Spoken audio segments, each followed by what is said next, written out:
Paul Bamba, the original opponent for Tommy Fury, would be interviewed by ifltv. Paul Bamba would say that he was kicked out of the hotel and the card after trying to get compensated. Apparently there were two separate contracts for two separate weights. Mine was 79.23 kilograms, his was 81 kilograms. He weighed in at 82.3 kilograms, so he was so off weight. We tried to get him to make weight, he didn't want to. Tried to get him to pay some money, he didn't want to. Just a whole bunch of games, it seemed like, and then Global Titans didn't really do anything or do their due diligence to try to make things work and sort it out, and eventually I was kicked off the card. Flights canceled, kicked out the hotel. Paul Bamba's manager would say this. And he told me that Tommy weighed in 7 pounds heavy. I immediately contacted a gentleman by the name of Uday, who is the CEO of Global Titans, and I told him that he needed to be compensated from Tommy's purse, as well as I would like a rehydration clause. I didn't want Tommy to come in over 190 the day of the fight. He told me, and I quote, to fuck off.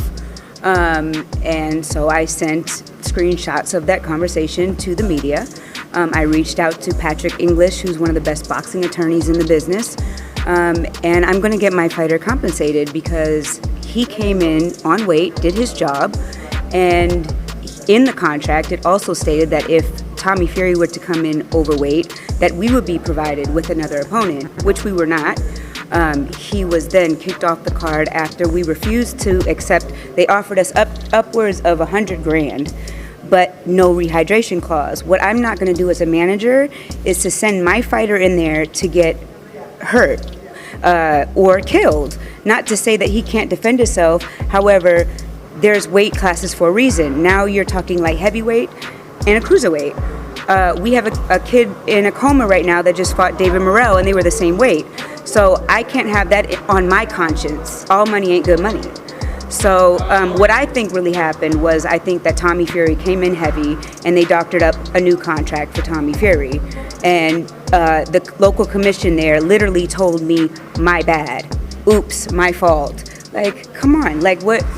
In Dubai, it's commission for hire. So they'll just do whatever the promoter wants them to do. And they have no conscience and no care for the health and well-being of the fighter. We're looking for him to at least get his purse and to be compensated on top of that because of all that he went through. He had to buy his own flights home. He had to find another hotel and look at everything we're having to do in order to be heard. This makes sense because it's strange to me that they have two contracts, but at the same time, apparently Floyd Mayweather signed a contract for 10-ounce gloves, while Deji had signed a contract for only 14-ounce gloves. I totally understand why he should get compensated, because he followed his contract to its fullest, whereas Tommy Fury breached his contract and was overweight. So comment down below if you think Paul Bamba should be compensated or not. Hasim Rockman Jr. would lose to Greg Hardy, and Greg Hardy would say this about who he will fight next. Bro, I told you, if he want it, they can get it, bro. Everybody on site, it don't matter, any venue, any time. I'm about to try to piss everybody off because we don't do nothing but work, bro. I'm going back to the gym, and when he call me again, it's OV, bro. He dead. What's your thoughts? Make sure to comment down below, and as always, have a great day.